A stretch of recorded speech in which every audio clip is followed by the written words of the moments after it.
Hello అండి, ఈరోజైతే మనం శనగుగ్గిలు ఎలా ప్రిపేర్ చేసుకోవాలనేది అయితే చూపిస్తాను చూడండి.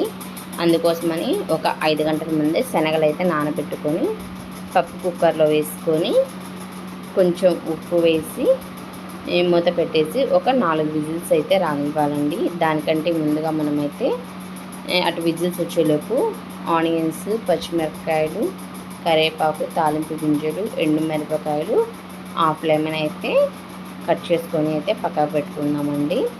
ఈ శనగలకి మనం ఒక గ్లాస్కి ఒక 3 గ్లాసుల వరకు వాటర్ పోసేసి నానబెట్టుకుంటే సరిపోతుందండి. ఎందుకంటే శనగలు అనేవి లావ్ అవుతాయి కాబట్టి ఒక గ్లాస్కి 3 గ్లాసుల వరకు వాటర్ అనేది పడుతుందన్నమాట. అలా వేసుకుంటే ఆ శనగలు అనేది కొంచెం ఉబ్బుతాయి కదండి. అలా ఉబ్బిన పూర్తిగా నానడానికైతే ఆ వాటర్ అయితే యూజ్ అవుతాయండి. మనకి ఇప్పుడైతే కుక్కర్ అయితే 4 విజిల్స్ వచ్చేసిందండి. ఇప్పుడైతే తాలింపుకి అయితే ప్రిపేర్ చేసుకుందాము. దానికోసమని ఒక కళాయి పెట్టేసి కొంచెం ఆయిల్ అయితే చాలా తక్కువగా పడుతుందండి. 1 గంట అయితే ఆయిల్ వేసాను నేను. మనం ముందుగా కట్ చేసి పెట్టుకున్నాం కదండి ఆనియన్స్, పచ్చిమిరపకాయలు, ఎండుమిరపకాయలు. అవి ఫస్ట్ అయితే ఆనియన్స్ వేసి ఒక్క సెకండ్ పాటు ఫ్రై చేసుకున్న తర్వాత నేను వెంటనే పచ్చిమిరపకాయలు కూడా పొడవుగా కట్ చేసి పెట్టుకున్నాను కదండి, అవి కూడా వేసేసి బాగా ఫ్రై చేసుకోవాలన్నమాట. ఇవి కొంచెం ఫ్రై అయిన తర్వాతే మనం ఎండుమిరపకాయలు తుంచి ఒక మిరపకాయని 2 ముక్కలుగా తుంచేసుకుంటే సరిపోయిద్ది. కొంచెం పెద్ద మిరపకాయలు అయితే 3 ముక్కలు చేసి వేసుకుంటే అయితే సరిపోతుందండి.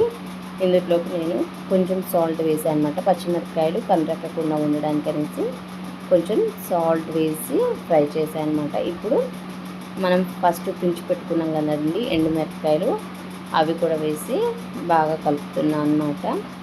లేదు మేము ఫస్ట్ ఎండుమిరపకాయలు వేసుకుంటామన్నా కానీ వేసుకోవచ్చండి, ఇబ్బంది ఏం లేదు.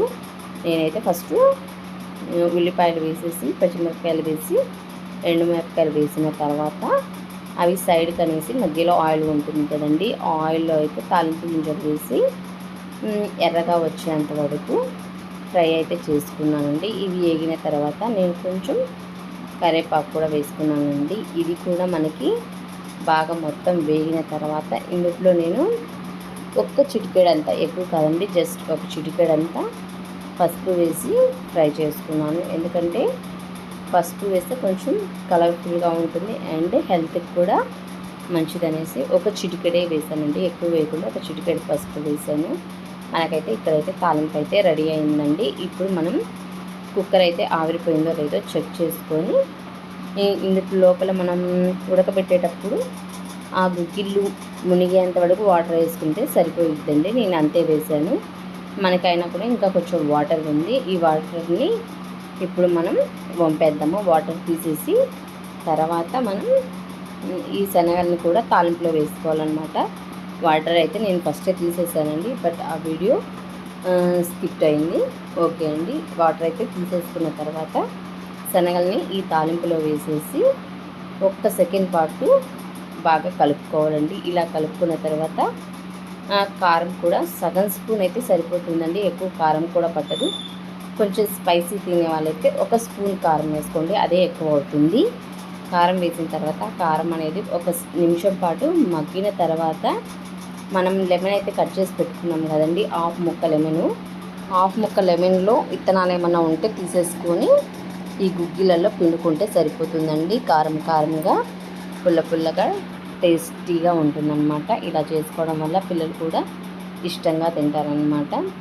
ఇంతేనండి, మనకైతే గుగ్గిలు అయితే రెడీ అయిపోయాయి. టేస్ట్ విషయానికి వస్తే కూడా చాలా అంటే చాలా బాగున్నాయండి. మనం ఇలా కాకుండా కొంచెం పచ్చి ఆనియన్స్ ఉన్నాయి కదండి, అవి కట్ చేసుకొని గుగ్గిలతో పాటు తింటే ఇంకా టేస్టీగా ఉంటాయి. నెక్స్ట్ టైం మీరు కూడా ట్రై చేయండి.